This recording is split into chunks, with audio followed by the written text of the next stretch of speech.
A paz do Senhor a todos os casais da DCG. A paz do Senhor, casais! Se preparem para o seu momento a dois. É sempre importante a gente separar uns minutinhos para investir no nosso relacionamento, né, amor? Com certeza. Separar uns minutinhos para o nosso relacionamento fortalece o nosso casamento. Ah, com certeza. E tem muitos benefícios que a gente tem quando a gente separa esses minutinhos, esse momento a dois, né? Eu posso dizer que o primeiro é que a gente melhora a nossa comunicação. Porque quando a gente conversa, a gente pode trocar ideias, a gente pode conversar sobre os nossos sonhos, os nossos objetivos, aquilo que a gente tem medo. O que mais que a gente tem, assim, de benefício? Com certeza desfrutar novidades, porque às vezes no nosso casamento nós deixamos o tempo passar e nos acomodamos com as coisas. É preciso cada dia nós criarmos novidades. Ah, isso é bom, né? Criar novidades, Com né? certeza! Ah, e você sabe que eu acho que melhora? O nosso relacionamento. Sabe por quê? Porque aí a gente consegue, conversando, a gente consegue ter mais intimidade. Intimidade é muito importante no relacionamento, né? Com certeza. E leva a outra coisa. Intimidade leva um melhor compromisso dentro do casal. Isso é importante. Uma marca, um reforço, um esforço maior para que juntos possam caminhar. Ah, é porque quando a gente tem compromisso, você tá se importando comigo, né? Eu sou importante pra você, né, amor? Demais. Ai, que bom, né? Eu posso dizer também que quando a gente tem um momento a dois, a gente também se alivia do estresse, porque não falta estresse no nosso dia a dia, ainda mais nessa quarentena, né, gente? O casamento às vezes passa por uns momentos assim de estresse que só Jesus na causa, né? E aí quando a gente tem um momentinho a sós, a gente pode dizer que nada mais importa, só eu e você, né? Com certeza. E tirar esse estresse, você ter um momento com o teu esposo, com o teu marido, uma parceria contínua. Isso é muito importante. E o importante também é que você não precisa gastar muito dinheiro para ter um momento a dois. Porque o mais importante é curtir o amor de vocês. E o amor é simples. Basta querer. Então eu quero te convidar a, nesse momento, curtir o seu momento a dois.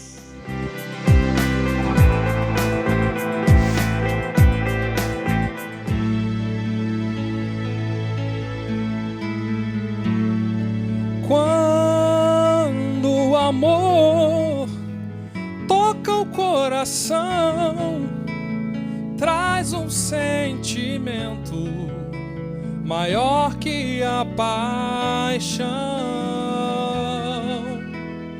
Basta um olhar, um toque, nada mais, pra fazer feliz como só você me faz.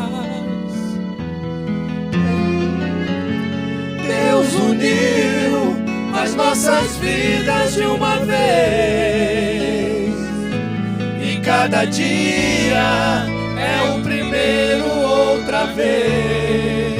Como no primeiro olhar, Nada nunca vai mudar. Não vai mudar, não vai mudar. Quando o amor toca o coração, o tempo para, a vida vira uma canção. E não há nada melhor do que amar você. Nunca vou te perder, foi Deus que me deu você. É como poder sonhar e nunca acordar.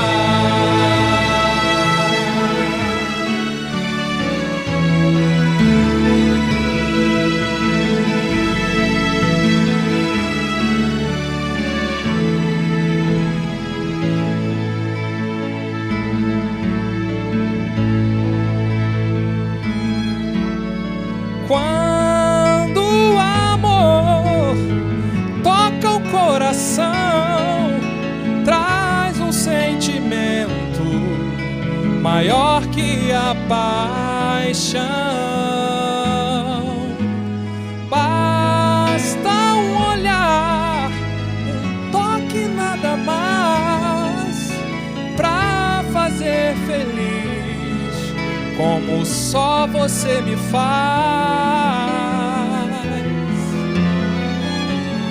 Deus uniu as nossas vidas de uma vez,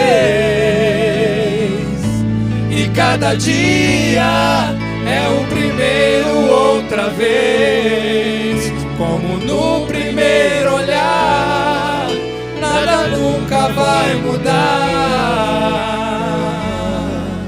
Não vai mudar, não vai mudar. Quando o amor toca o coração, o tempo para, a vida vira uma canção.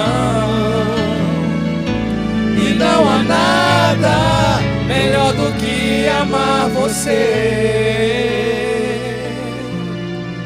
Eu nunca vou te perder, foi Deus que me deu você. É como poder sonhar e nunca acordar. Deus uniu as nossas vidas de uma vez, e cada dia é o primeiro outra vez. Como no primeiro olhar, nada nunca vai mudar. Não vai mudar, não vai mudar. Quando o amor toca o coração, o tempo para, a vida vira uma canção. E não há nada melhor do que amar você. Eu nunca vou te perder, foi Deus que me deu você. É como poder sonhar e nunca acordar.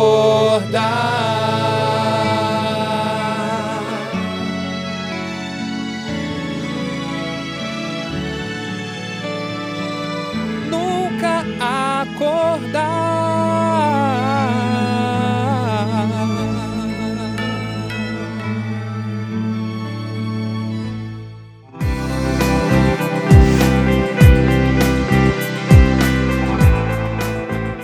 Depois dessa música tão romântica, vocês dois abraçadinhos, um agarradinho no outro, faz me lembrar de muitas coisas.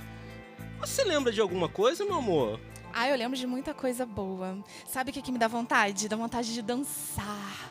E eu acho que para nos inspirar, a gente podia ver a dança da Natália e do Thiago.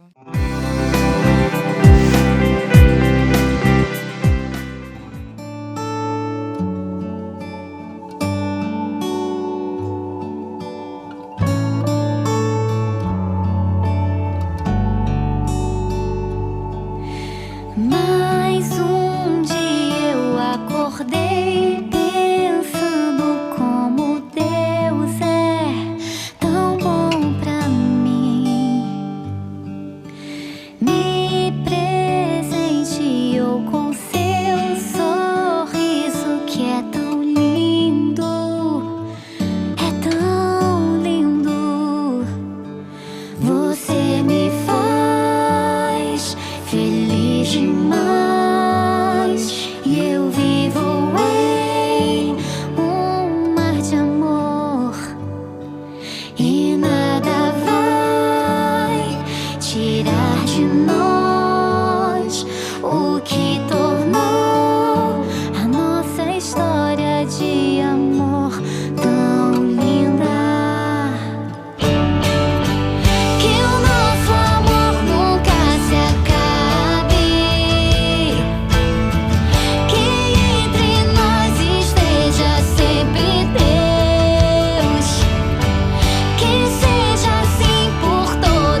dessa não tem coisa melhor.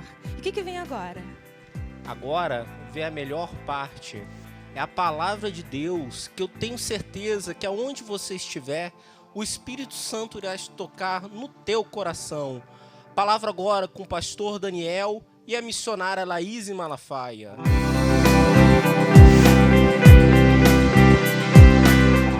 Meus irmãos, a paz do Senhor, eu quero parabenizar a cada casal que está junto assistindo neste Dia dos Namorados. Quero parabenizar você para que o amor de Cristo esteja dentro do seu lar a cada dia, a cada momento.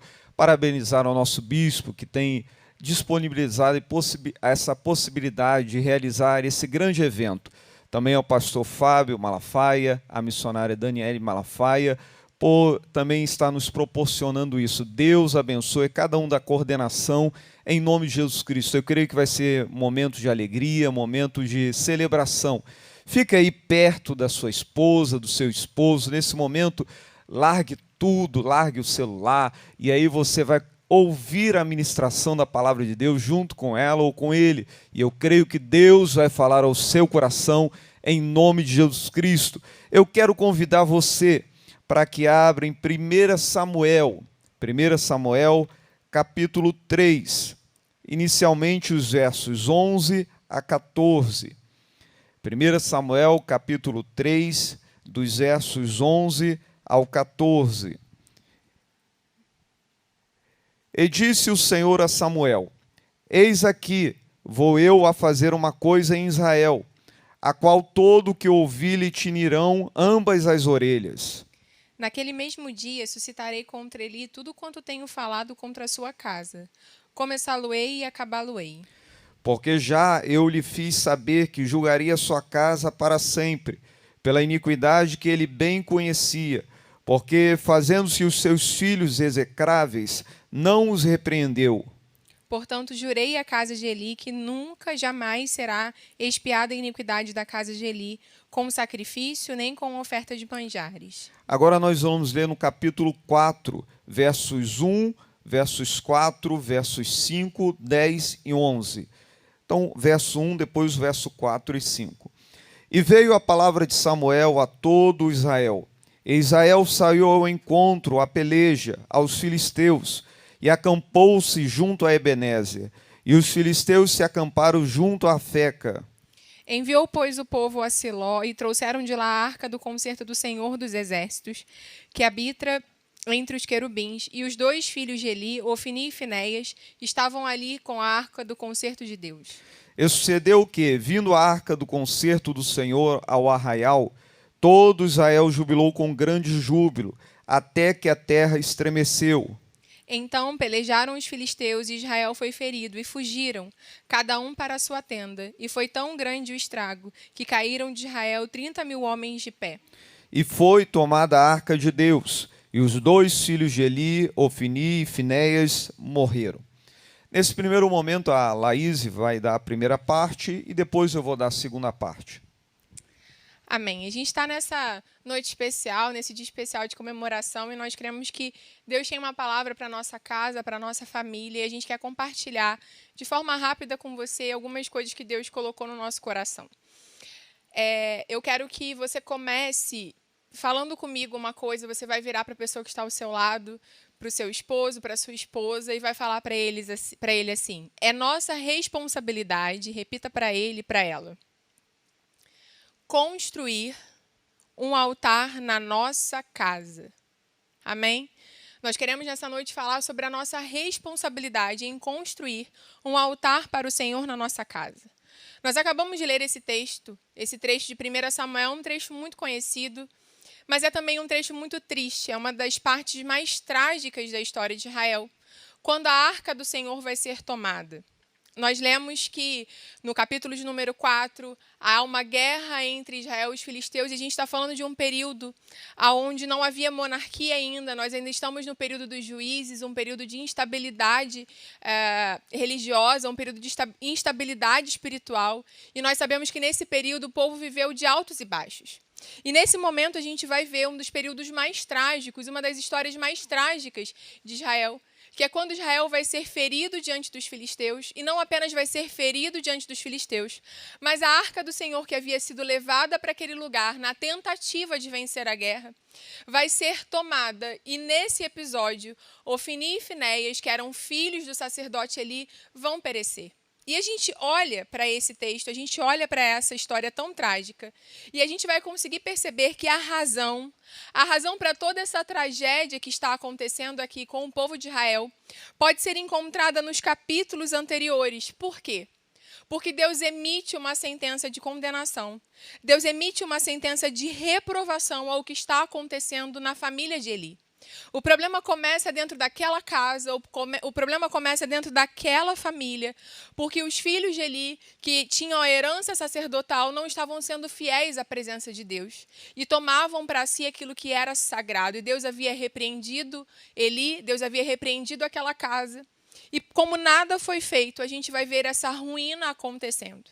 Então, o que eu quero que você comece entendendo comigo é que a razão da ruína de Israel está primeiro na ruína de uma família.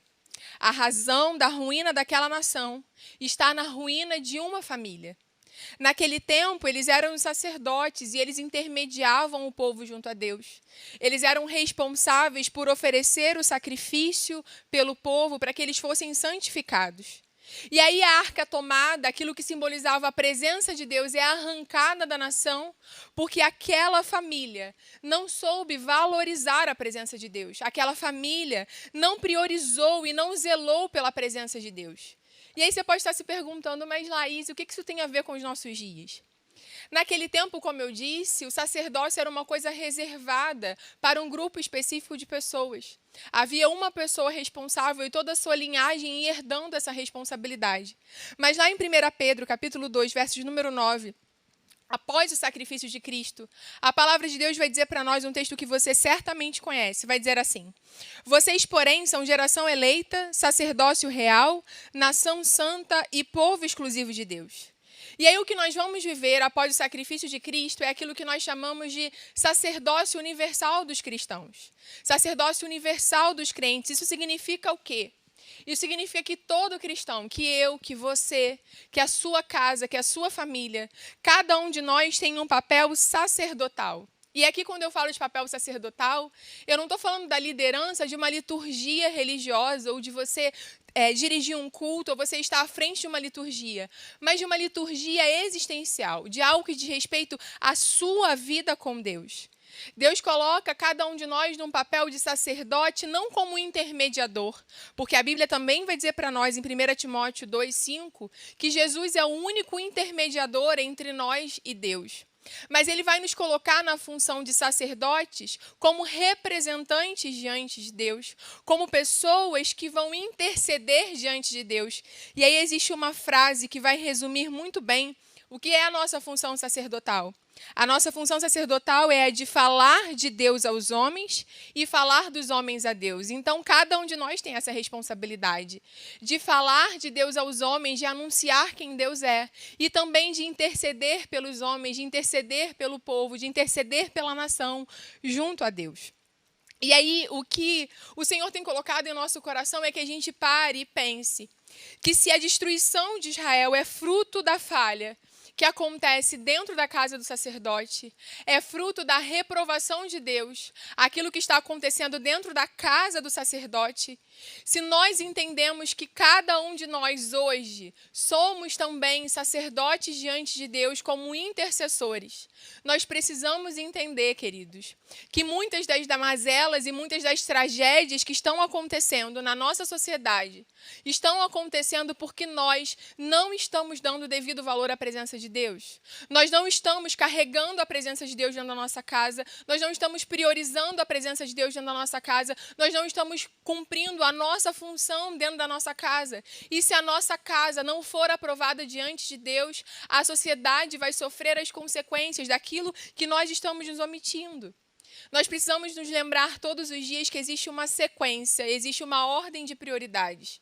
A primeira coisa que nós precisamos entender é a nossa responsabilidade como cristãos diante de Deus. Porque quando nós entendemos essa responsabilidade, isso vai naturalmente repercutir na nossa casa. Se eu entendo a minha responsabilidade diante de Deus, eu vou entender a minha responsabilidade diante da minha família. E se eu entendo a minha responsabilidade diante da minha família, eu naturalmente vou entender a minha responsabilidade diante da sociedade. Só que a gente não pode pular as etapas. O problema é que na correria da vida, às vezes a gente se preocupa mais em prestar contas diante da sociedade do que propriamente entender que antes de atuar na sociedade, a gente primeiro vai atuar na nossa casa. E primeiro a gente vai estar vivendo uma vida diante de Deus. E Deus, então, está nos alertando nesse tempo. A gente está vivendo um tempo muito doido, um tempo muito diferente. A gente nunca passou pelo que a gente está passando agora. A gente está nessa temporada de quarentena, de isolamento, e a gente teve aí um tempo onde as nossas igrejas ficaram fechadas por mais de 70 dias, onde todos os nossos cultos presenciais foram cancelados e a gente ficou se comunicando só através dessa ferramenta. Graças a Deus por essa ferramenta, né, de você poder estar na sua casa e a gente poder estar compartilhando a palavra de Deus. Mas a verdade é que tudo isso que está acontecendo precisa nos lembrar de algumas coisas, precisa nos lembrar de algumas prioridades e nos fazer viver isso de forma prática. Porque no momento em que as portas dos templos se fecharam, isso precisa despertar para nós, precisa nos lembrar de verdade que a presença de Deus nunca esteve, nunca vai estar presa dentro de quatro paredes. Que a presença de Deus precisa queimar dentro dos nossos corações. E isso começa dentro da nossa casa, isso começa dentro da nossa família, isso começa no nosso lugar de intimidade, não no lugar público. Eu li uma publicação dessas aí do Instagram, onde dizia assim, era como se o diabo estivesse dizendo para Deus, olha, estou comemorando porque eu fechei todas as igrejas. E aí Jesus respondia para o diabo dizendo, você está achando que fechou as igrejas, mas eu abri uma igreja dentro de cada casa. E eu quero dizer isso para você. O que o Senhor deseja, o desejo de Deus sempre foi esse. Que a casa e que a família de cada um de nós fosse um lugar de culto e de adoração a Deus. Que dentro de cada casa, de cada família, haja um altar de adoração a Deus. Porque a gente se acostumou a vir para a igreja para buscar a presença de Deus, mas nós nos esquecemos que o culto público, que a igreja não é lugar de buscar presença, mas é lugar de ofertar culto. E que o lugar onde nós devemos buscar a presença de Deus, onde nós devemos atrair a presença de Deus, é dentro da nossa casa. Esse é o melhor lugar. E eu creio que nesse tempo, onde tudo isso está acontecendo, Deus está querendo nos despertar para muitas coisas. E a principal dessas coisas é justamente que a gente desperte e entenda a importância da nossa casa, a importância da nossa família, a importância da sua família, como um lugar de adoração a Deus, como um lugar que atrai a presença de Deus. Eu tenho certeza, irmãos, eu tenho certeza que se cada casa, que se cada família se tornar um altar para o Senhor, a maioria dos problemas que nós atendemos na igreja, que cada pastor, que cada líder atende na igreja, não vai mais existir. Porque os maiores problemas não começam do lado de fora, eles começam dentro da nossa casa. E Deus está me convocando, Deus está te convocando a fazer da nossa família um lugar onde haja a presença de Deus. Deus está nos convocando a construir um altar para Deus dentro da nossa casa, dentro da nossa família. E dentro disso, a gente vai precisar entender, ouvindo esse clamor do Senhor, e eu quero te desafiar a ouvir o clamor do Senhor nessa noite, a ouvir o Senhor te convocando para essa missão de construir um altar dentro da sua casa. Dentro dessa missão de construir um altar dentro da casa, cada membro da família tem a sua responsabilidade. É claro, gente, que a maior responsabilidade é do homem, sem dúvida. O pastor Daniel vai falar sobre isso depois. Né? Algumas coisas mudaram na nova aliança, a gente tem acesso a Deus, a gente não precisa mais de intermediador para chegar até a Deus, mas é interessante perceber que uma coisa o Senhor não mudou na nova aliança, que foi alterar a ordem de autoridade dentro de uma família. Aquilo que Deus estabeleceu lá no Éden como o princípio de uma família saudável, dizendo que o homem é o cabeça da casa, dizendo que o homem é a figura maior de autoridade dentro de uma casa, isso não foi alterado. Então é claro que essa maior responsabilidade repousa sim sobre a cabeça do marido, e graças a Deus que é o meu marido que vai ter que falar sobre isso. Mas eu quero compartilhar com você aqui, de uma forma rápida, qual é a nossa responsabilidade como esposa, como mãe, nesse papel de construir um altar, de edificar um altar para Deus dentro da nossa casa. E aí eu quero compartilhar com você Provérbios capítulo 14, versos número 1, vai dizer, você conhece esse texto. A mulher sábia edifica a sua casa, mas com as próprias mãos a insensata derruba a sua. Quando a palavra edificar aqui é usada, ela é usada como uma metáfora para fortalecer. É óbvio que o texto não está dizendo que a mulher vai construir a casa de forma literal, que ela vai botar o tijolo, não. Está falando de uma figura de linguagem onde está apontando, olha, a mulher que é sábia, ela vai fortalecer a sua casa. Ela vai fazer a sua família mais forte. Ela vai fazer a sua família um lugar de resistência. E aí a pergunta que vem para cada uma de nós, agora é para você, esposa. Agora a gente está conversando aqui de mulher para mulher. A pergunta que a gente precisa se fazer é, como eu posso colaborar nessa missão de edificar um altar e de fazer da minha casa um lugar mais forte, da minha família um lugar de resistência?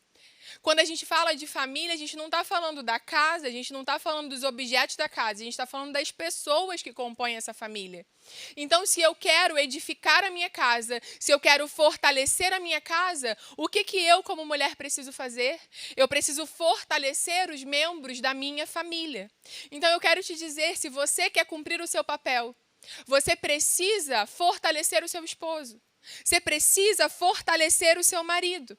A gente viveu nas últimas décadas de crescimento do feminismo, que começa talvez com uma intenção boa de colocar a mulher, tirar a mulher de um lugar de preconceito, e a gente sabe que Jesus foi precursor nessa missão de incluir a mulher, de chamar ela para perto e de valorizá-la.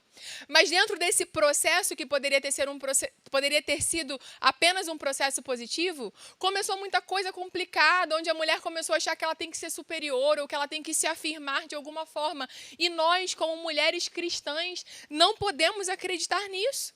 Nós sabemos que nós não podemos esquecer o modelo de Deus.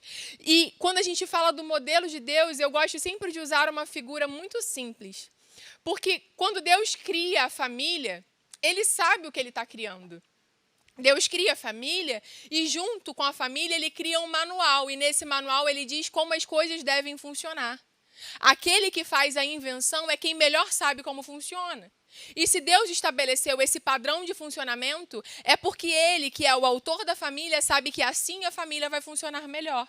O problema é que, às vezes, a gente quer ocupar o lugar daquele que criou a família e a gente quer mudar as instruções que Ele estabeleceu. E aí não vai dar certo.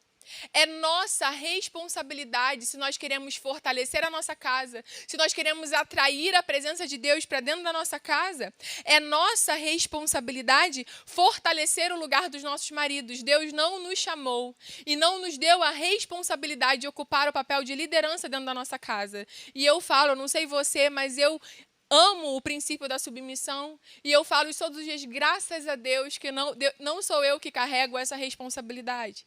Porque grandes responsabilidades são grandes cobranças diante de Deus também.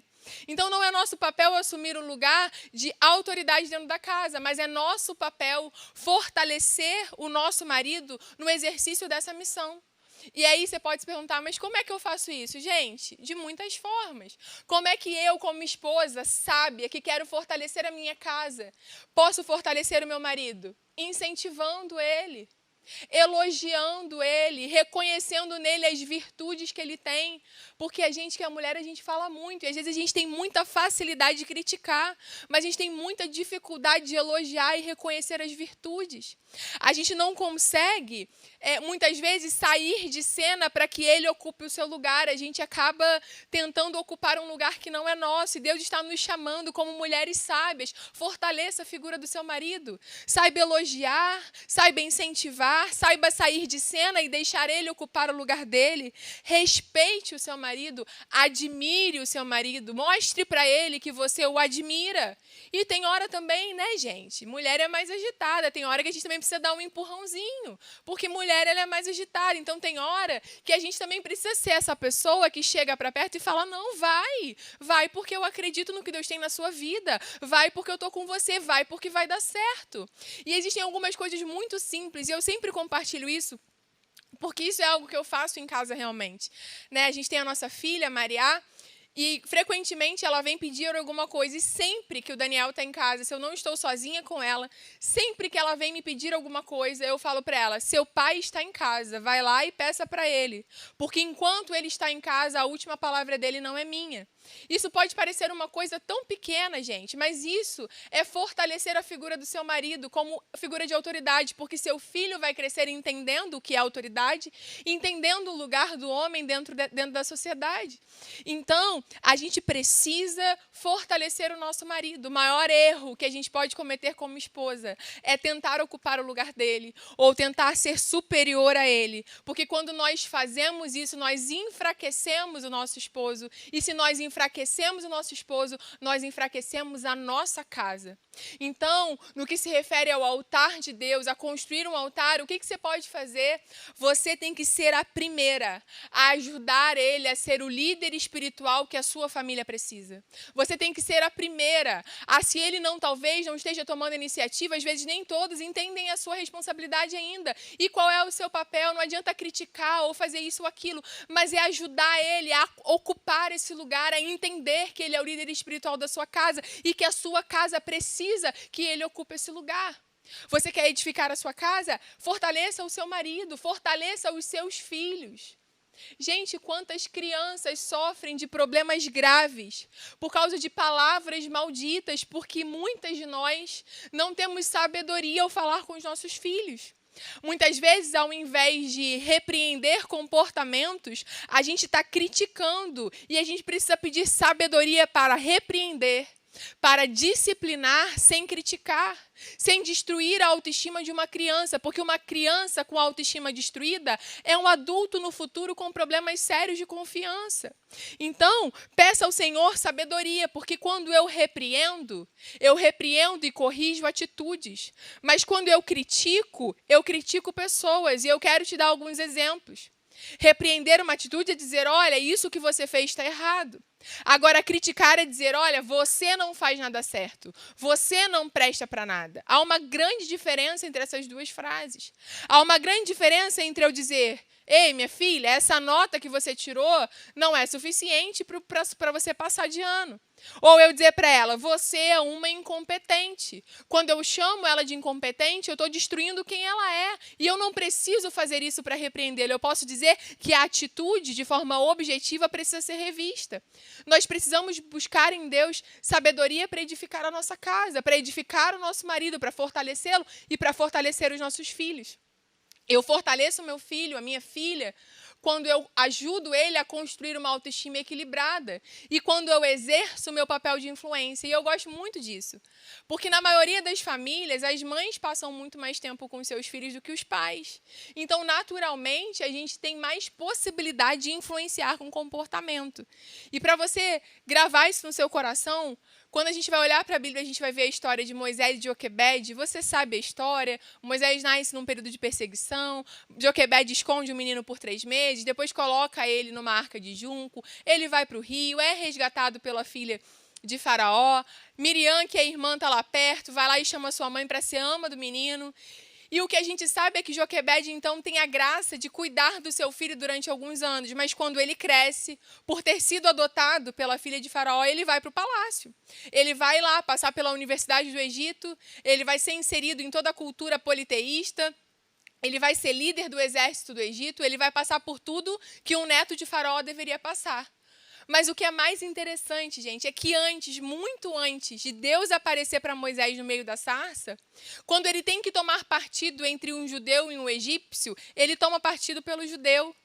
Porque no seu coração havia a semente que havia sido lançada. Sabe o que havia no coração de Moisés?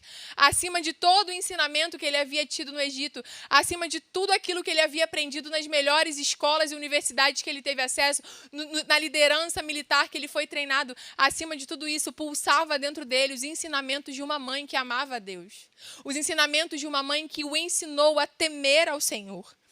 E isso vai influenciar a sua vida de forma decisiva. Nada do que vem depois é forte o suficiente para suplantar a influência que aquela mãe deixou na vida do seu filho. Então eu quero te encorajar, você que é mãe, Você que é mãe, influencie o seu filho a amar ao Senhor, porque se você quer atrair a presença de Deus para dentro da sua casa, você precisa fortalecer o seu filho, ensinando ele a amar a Jesus, a ter prazer em estar com Jesus. Estar com Jesus não pode ser uma obrigação chata, mas precisa ser um momento de prazer, e isso é desenvolvido desde muito cedo. Não adianta deixar para fazer isso depois. É desde pequenininho que a gente ensina aos nossos filhos, com exemplo, não só com palavras, de que estar com Jesus é muito bom, de que Jesus é a melhor coisa das nossas vidas. Há uma convocação de Deus para nós. Há uma convocação para que a gente faça a nossa parte, para que na nossa casa haja um altar para o Senhor. Eu edifico isso, eu edifico a minha casa, eu fortaleço a minha casa. Então, primeiro, fortalecendo os membros da minha família, fortalecendo o meu esposo, fortalecendo os meus filhos. Mas eu também faço isso quando eu ajudo a construir na minha casa o alicerce correto. E o alicerce correto para a nossa família precisa ser o Senhor. Eu quero te dar um conselho, eu quero, dividir com você algo, eu quero te convocar para que a gente entre nesse desafio juntas, porque ninguém é melhor do que ninguém. Deus está nos chamando para que a gente traga Ele para o centro e para o alicerce das nossas vidas. E para que a gente faça isso, a gente precisa atrair a presença de Deus para dentro da nossa casa. Ei, você quer atrair a presença de Deus para a sua casa? Seja uma intercessora. Interceda pela sua família. Interceda pelo seu esposo. Interceda pelos seus filhos. Você quer atrair a presença de Deus para a sua casa? Cultive uma vida com Deus. Gaste tempo com o Senhor. Passe tempo com Ele. Coloque Deus como prioridade da sua vida. Eu sei que como mulher a gente tem muitas responsabilidades. A gente tem que dar conta de muita coisa. A maioria de nós trabalha também fora. Só que é tudo uma questão de prioridade. Então entenda, mais importante do que muitas vezes está tudo tão perfeito dentro de casa, é você acordar mais cedo para passar tempo com Deus. Enquanto a casa ainda está silenciosa, porque depois que todo mundo acorda, eu sei que não dá, mas acorde mais cedo e tenha o seu tempo com Deus. Coloque Deus como prioridade da sua vida. Coloque Deus como prioridade no seu dia a dia. Se for o caso, vai dormir mais tarde, espera todo mundo dormir e tire o seu tempo com Deus. Desenvolva a sua vida de oração, tenha prazer em ler as Escrituras. Seu filho vai crescer vendo você amando a palavra de Deus, e isso faz a diferença. Não negligencie a presença de Deus. Não troque o seu tempo com Deus por distrações e por coisas que são tão inúteis e passageiras. Dá para ver menos televisão, dá para passar menos tempo na internet, tudo isso para que a gente comece a construir esse altar. E eu quero te encorajar, mulher. Eu quero te encorajar a fazer a sua parte para construir um altar para o Senhor dentro da sua casa. Eu quero te encorajar para que você seja uma mulher que edifica a sua casa, que fortalece o seu marido, que fortalece os seus filhos e que ajuda a fazer da presença de Deus o alicerce da sua família. Então, se você ainda não faz isso, comece a fazer. Ore, interceda, conheça o Senhor, tenha relacionamento com Ele e faça dele a sua prioridade. E aí eu quero que você repita algo comigo. Repita essa declaração aí onde você está. Você vai dizer comigo: como esposa e como mãe, eu reconheço a minha responsabilidade na construção do altar da minha família. Amém? Assuma essa responsabilidade diante de Deus. E agora chegou a parte mais difícil, que é a parte dos homens. Amém? O pastor Daniel vai dar prosseguimento. Glória a Deus. Nós vamos continuar e vamos falar da responsabilidade do homem de conduzir a sua família, de conduzir a sua casa, de conduzir o altar de Deus no centro da sua família.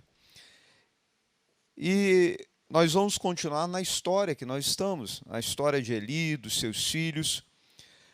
Mas eu quero ler um texto que está em 1 Samuel, capítulo 2, versos 23, 24 e 25, que nos fala assim: ouvi de todo o mal que vocês praticam, porque continuam a agir assim. Aí o verso 24, parem com isso, meus filhos. Não são bons os comentários que escuto entre o povo do Senhor. Contudo, os filhos de Eli não deram atenção ao seu pai. E aí o capítulo 3, verso 13. Pois seus filhos blasfemaram contra Deus, e ele não os repreendeu por seus pecados. Preste atenção que parece até algo contraditório, porque nos versos 23 a 25, vem nos falando que Eli chega perto dos seus filhos e fala assim: parem com isso, meus filhos. Já existem comentários que escuto de vocês. E aí lá no capítulo 3, no verso que lemos, a Bíblia nos fala que pois seus filhos blasfemaram contra Deus e ele não os repreendeu por seus pecados. Preste atenção. Eli expressou reprovação lá no capítulo 2, mas ele não deteve os seus filhos Ofni e Finéias. Eles faziam coisas horríveis aos olhos do Senhor, eles roubavam do sacrifício. E aqui nós vemos o papel do sacerdote no lar, e é aí o que eu quero falar com você, meu amado irmão, que o texto nos mostra que ele somente conversava de forma simples. Sim, meus filhos, venham aqui. Há algo ruim que vocês estão fazendo, mas ele não tomava qualquer ação. É como se ele dissesse assim: meus filhos, isso é feio o que vocês estão fazendo, isso é ruim o que vocês estão fazendo, mas ele não tomava qualquer ação.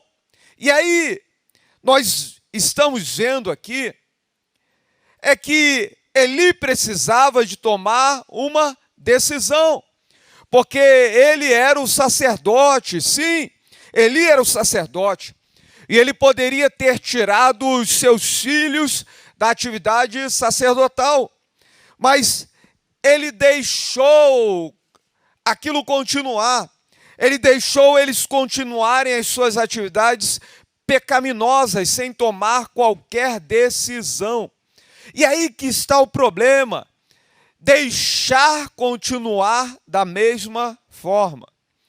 E o problema está quando nós não tomamos decisões, deixamos a vida continuar da mesma forma que está. Entenda, meu amado amigo, entenda que Eli poderia tomar a decisão de tirar os seus filhos da posição que eles estavam, mas eles continuariam a ser filhos amados, mas sem tocar naquilo que era santo. Porque palavras sem ação, meu amado irmão, são apenas palavras, mas palavras com ações, elas se transformam em atitudes certas. E uma família, ela precisa de tomar decisões, e tomar decisões corretas. Só que Eli parecia que estava mais preocupado com a aparência externa da sua família com o povo. Sim, com o que o povo iria falar da sua família, com o que o povo iria dizer da sua família, do que propriamente do que a sua família estava fazendo diante de Deus. Pare e pense. Eli estava tão preocupado que não tomou qualquer decisão, mas ele não estava preocupado naquilo que os seus filhos estavam fazendo diante de Deus, que era algo abominável.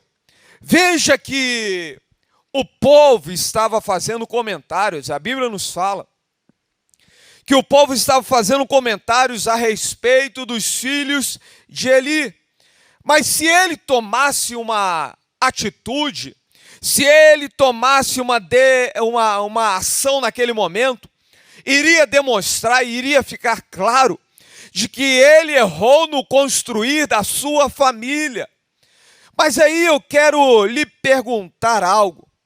Será que é tão importante aquilo que os outros vão falar do que aquilo que Deus está falando de você?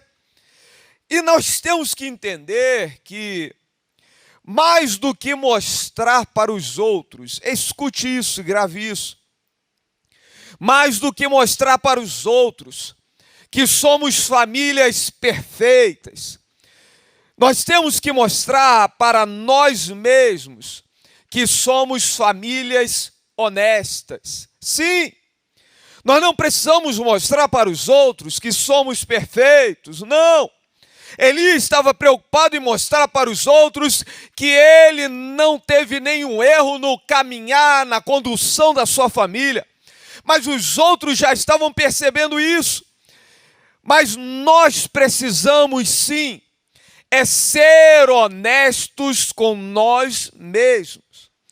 E ser honesto, meu amado irmão, é você se avaliar aonde você errou, aonde você pode melhorar, aonde o caminhar, ele foi um caminhar errado. Sim, você precisa ser honesto com a sua casa. Você não precisa se preocupar com o que os outros dirão, não. O que importa é voltar e caminhar para o rumo certo da sua casa.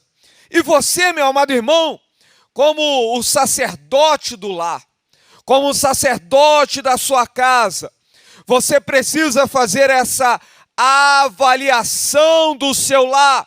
Eu preciso parar em alguns momentos e avaliar se o meu lar está caminhando no caminho correto de Deus.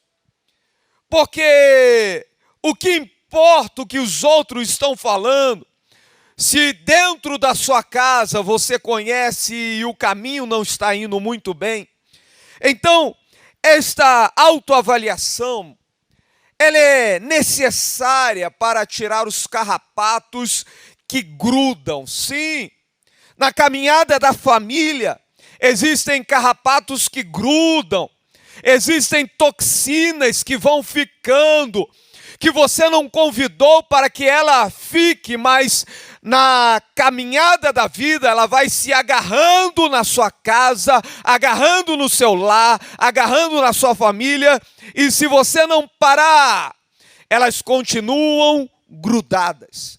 E aí o que é ruim é que essas toxinas, elas começam a fazer parte permanente do seu lar. Olha só que terrível. As coisas abomináveis que os filhos de Eli faziam, começou a fazer parte permanente do lar de Eli, porque ele não tomou uma decisão. Ele não parou para fazer a autoavaliação, ele somente disse que aquilo era ruim, mas só dizer e não fazer não vai tirar as toxinas que estão grudando no seu lar. E Jesus Cristo está lhe falando essa noite: ei, chegou o tempo de você tirar as toxinas, chegou o tempo de você tirar os carrapatos que estão grudados, chegou o tempo de você arrancar as mágoas do coração, porque isso não é para fazer parte da sua vida. Então a história de Eli, ela nos traz lições profundas, que se nós não tomarmos atitudes, essas coisas, elas podem se tornar grandes problemas. Sim, porque pequenas pedras, juntadas uma a uma, se tornam grandes muros intransponíveis. Eu quero repetir para você gravar isso. Pequenas pedras, juntadas uma a uma, podem se tornar grandes muros intransponíveis. Parece pequeno hoje, mas se você não corrigir, vai se tornar algo muito grande amanhã. Parece pouco hoje, mas se você continuar deixando, e Eli começou a deixar, ele via, mas deixou. E meu irmão, você como sacerdote, você está vendo, você tem que tomar uma atitude e decidir o rumo da sua casa, decidir o rumo da sua vida, decidir o rumo da sua família. E por que nós temos a preocupação de mostrar para os outros aquilo que não somos. E aí existe uma frase muito conhecida para a vida secular: muitas pessoas gastam dinheiro naquilo que não têm, para comprar coisas que não precisam, para impressionar pessoas que não gostam. Você já ouviu essa frase? Muitas pessoas gastam dinheiro que não têm, para comprar coisas que não precisam, para impressionar pessoas que não gostam. É o problema da impressão externa, sem ter a vida familiar interna. E muitas das vezes nós estamos fazendo isso, mostrando o que não somos, aparentando o que não temos. E Jesus Cristo está dizendo: ei, você como sacerdote do lar, tem que formar dentro da sua casa uma vida interna com Deus. E aí você pode estar perguntando: pastor, mas eu estou vendo minha vida caminhar por um lado ruim, a minha família caminhar por um lado ruim, e como é que eu posso mudar a direção da minha casa? Primeiro, você precisa tomar decisões pautadas na sabedoria divina. É por isso que Provérbios 3:13 nos fala: bem-aventurado o homem que acha sabedoria. Sim, bem-aventurado.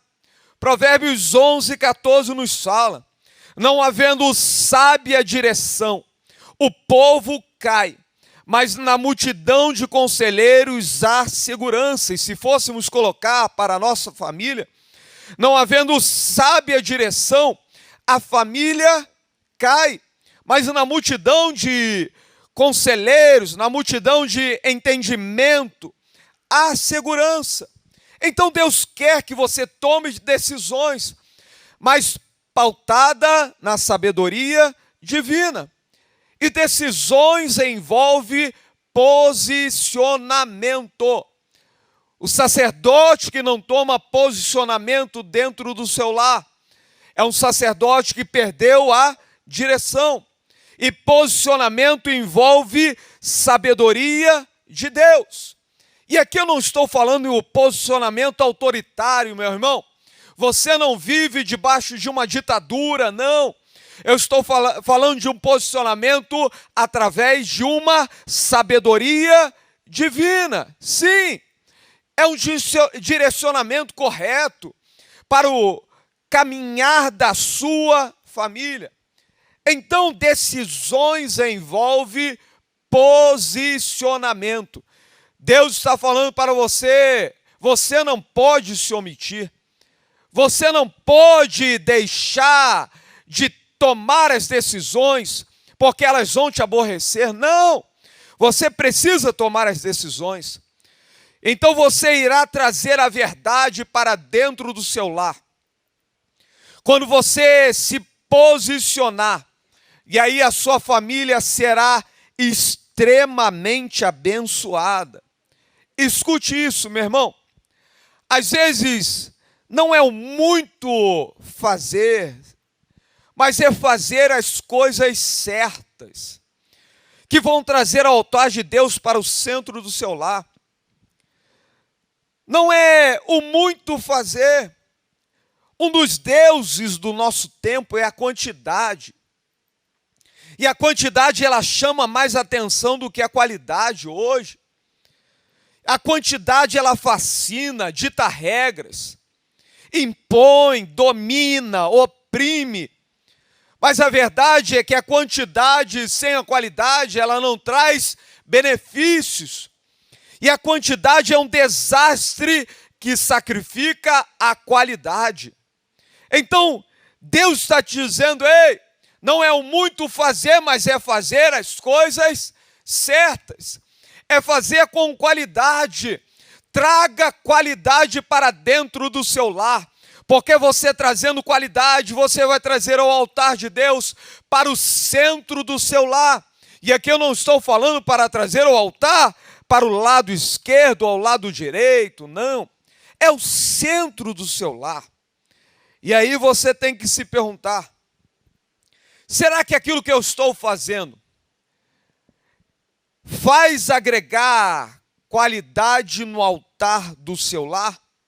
Será que aquilo que eu estou dizendo está agregando qualidade para o altar do seu lar? Porque a maior vitória da sua vida, meu amado irmão, não é ganhar o mundo inteiro.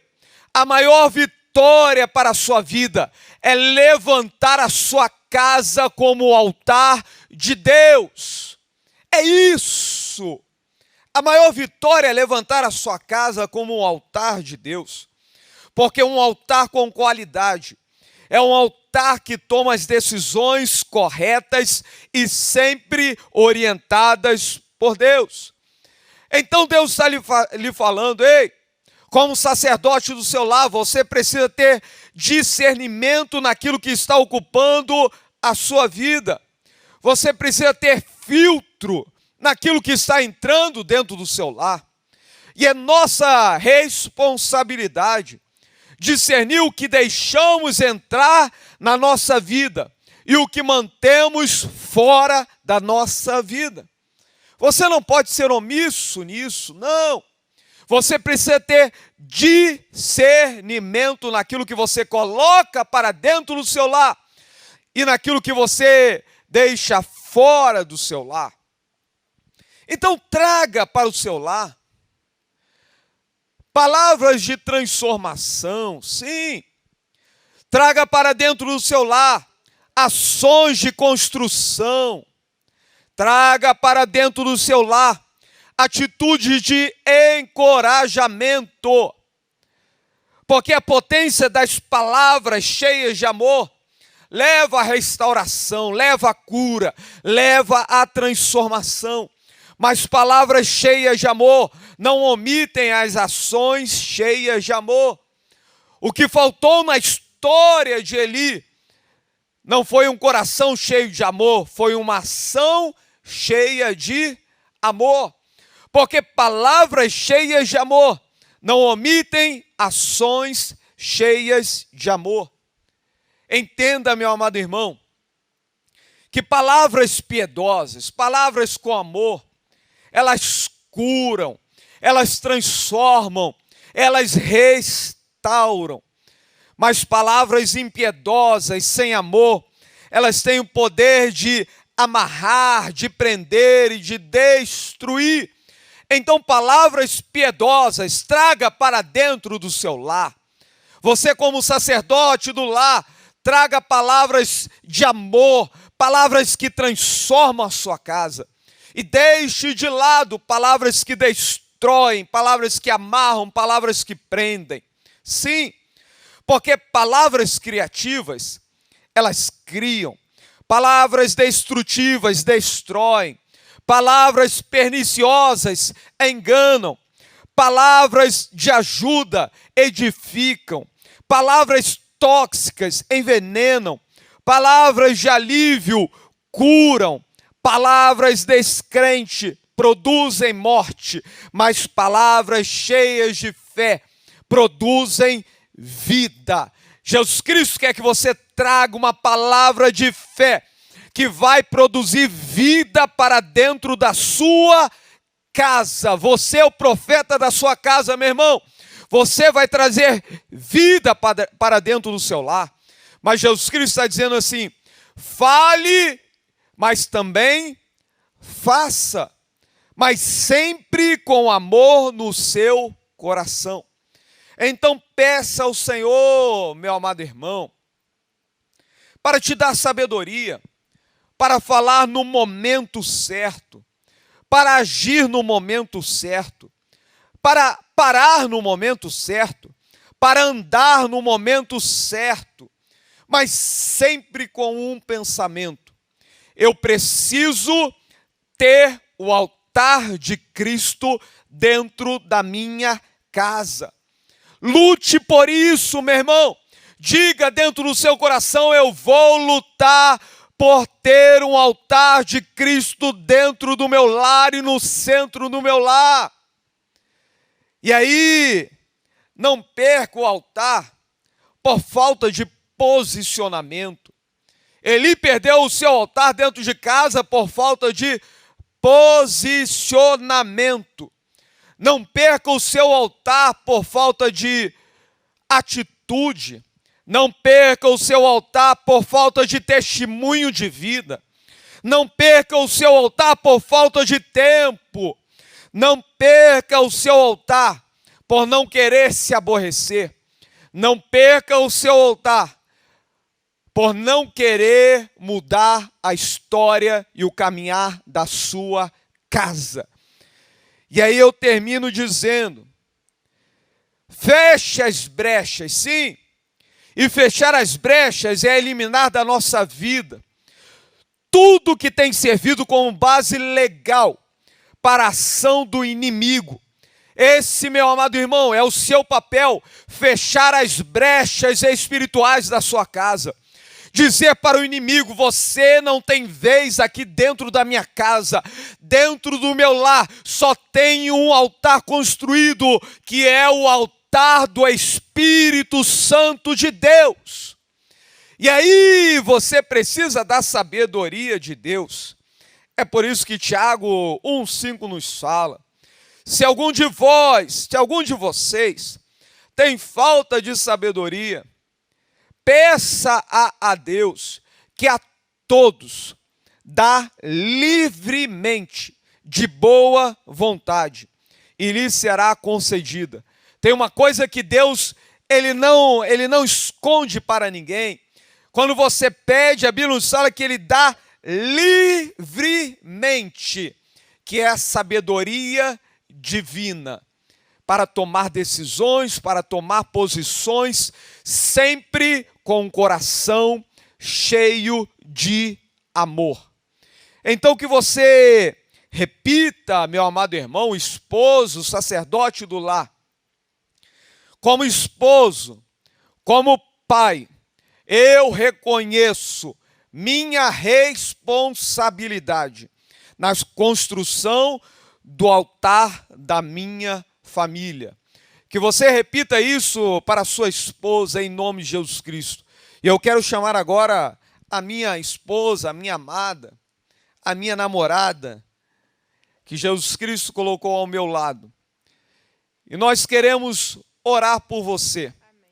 Eu quero que você fique de frente para a sua esposa, para o seu esposo. E você vai ministrar a bênção dentro do seu lar. Se está caminhando por um caminho ruim e você está percebendo: ei, eu quero profetizar sobre a sua casa neste momento. Deus vai te dar sabedoria para conduzir no caminho de Deus. Deus vai te dar sabedoria para trazer a paz, para trazer a esperança, para trazer o amor que se perdeu na caminhada. E você vai ter a restauração do seu lar, da sua casa e da sua família, em nome de Jesus Cristo. Fique de frente com a sua esposa, com o seu esposo, pegue na mão dela, dê um sorriso para ela. Ela é o que Deus deu de melhor para você. Ele é o que Deus deu de melhor para você. E você agora vai orar, intercedendo pelo seu lar. Feche a sua casa, feche seus olhos. Pai eterno e Pai querido, nós te louvamos, Senhor, pelas palavras que foram faladas. Nós te louvamos porque o teu Espírito Santo está no meio de nós. Este projeto que foi levantado pelos teus filhos, Pai, tem um objetivo principal, Senhor: que o teu Espírito Santo esteja adentrando em cada lar neste momento, Senhor, e esteja fortalecendo lares que estão neste momento sem esperança, sem amor, sem alegria, e dizendo que o Senhor os juntou por um propósito. O Senhor não os juntou por acaso, não. Há um propósito, que o propósito é formar famílias fortes, e famílias fortes vão nos fazer um evangelho forte através de Cristo. Senhor, dá sabedoria para este homem, dá sabedoria para esta mulher, para que os momentos que o Senhor os coloca sejam momentos alegres, momentos de engrandecimento ao teu nome, e que o altar de Cristo seja formalizado, seja restaurado no centro desta casa, no centro deste lar. Ó Deus, nós te louvamos, Senhor, e nós cremos, Senhor, que esta casa está recebendo um fluxo do Teu Espírito Santo neste momento. Traz alegria, traz a paz, traz o amor, encha de amor esta casa, e nós te louvamos, nós te agradecemos por tudo, no Teu santo nome. Amém, amém e amém. Glória a Deus, aleluia, glória a Deus. E nós queremos que você diga aí para a sua esposa, para o seu esposo, em nome de Jesus Cristo, uma frase que nós temos. E que você diga de frente para ela: é nossa responsabilidade construir um altar na nossa casa. Então vamos treinar. É nossa responsabilidade construir um altar na nossa casa. Fique de frente para ele ou para ela e diga: é nossa responsabilidade construir um altar na nossa casa. Glória a Deus. Deus te abençoe, meu irmão. Deus te abençoe, minha irmã. Em nome de Jesus Cristo.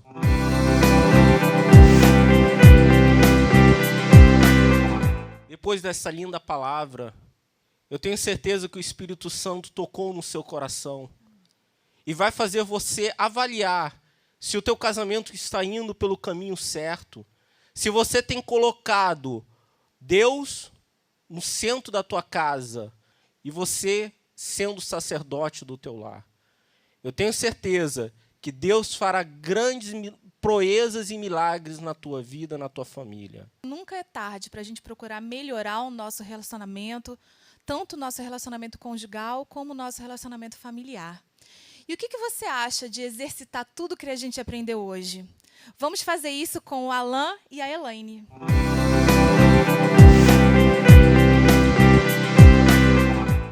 A paz do Senhor, queridos casais. É com muita alegria e satisfação que nós estamos aqui nesse jantar dos namorados. Espero que você esteja gostando dessa noite. Espero que essa noite tenha sido uma noite especial para vocês. E hoje eu vou me apresentar. Eu sou o Alan, da mais linda Elaine desta face da terra. E eu sou a Elaine, do homem mais bonito das galáxias, do Alan. Obrigado. E esta noite nós vamos fazer uma dinâmica. E essa dinâmica tem o título de... Eu não dou choque. É isso aí mesmo. Eu não dou choque. E para esta noite, convidamos você a ir na sua casa com a sua namorada, com o seu namorado, e que nesse momento vocês coloquem uma música bem romântica. E ao som dessa linda canção, pedimos que vocês aí fiquem de frente um para o outro.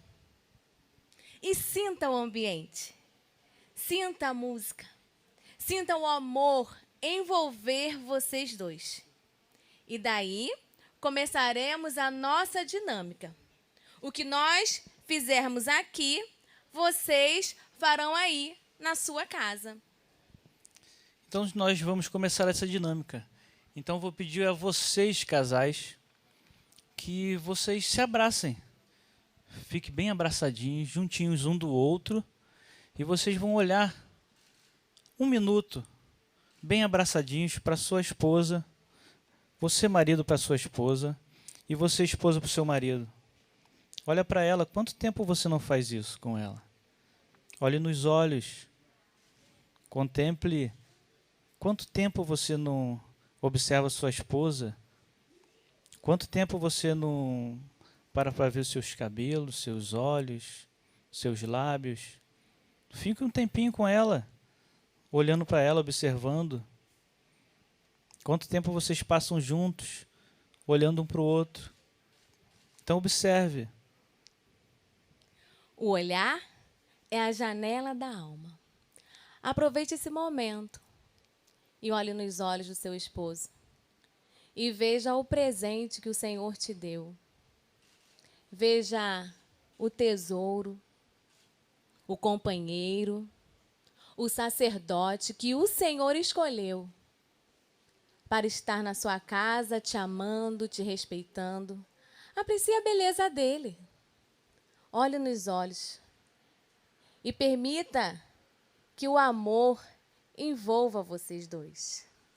Agora, você, esposa, vai olhar para o seu amado e vai fazer um carinho nele. Suas mãos, seu rosto, por 1 minuto. E você, marido, aproveite esse momento que sua esposa está fazendo carinho em você, você a elogie, diz que a ama, fale para ela quanto ela está bonita, quanto que ela se preparou para você essa noite, esse dia dos namorados, faça uma declaração de amor para ela. Quanto tempo você não fala que ela está linda, que seu cabelo está lindo, o quanto você a ama. Eu te amo, minha esposa. Eu também te amo, meu esposo. A palavra de Deus diz lá em Cântico 1:2, o seguinte versículo: beije-me com beijos da sua boca, porque melhor é o seu amor do que o vinho. Então, aproveite esse momento, como a palavra de Deus diz que beije-me com sua boca, então vamos beijar. Vamos aproveitar esse momento e dar aquele beijo especial na nossa esposa. Vamos lá? Comigo, todo mundo aí em casa. Durante alguns segundos, vamos beijar a nossa esposa.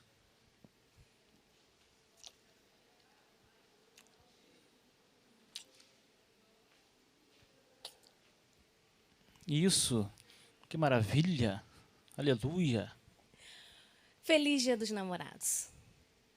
Não desperdice a oportunidade ao lado da pessoa que você ama. Deus uniu a vida de vocês. Deus construiu um lar para vocês.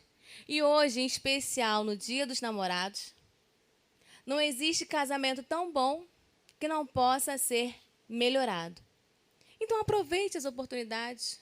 Não deixe de chegar perto, não deixe de abraçar, não deixe de fazer carinho, não deixe de elogiar, não deixe de chamar Jesus para ser o centro da união de vocês. Aproveitem esse dia, curtam, beijem-se, amem-se e sejam felizes. Deus abençoe vocês. Feliz Dia de Namorados para vocês. Curtam bastante essa noite. Deus abençoe.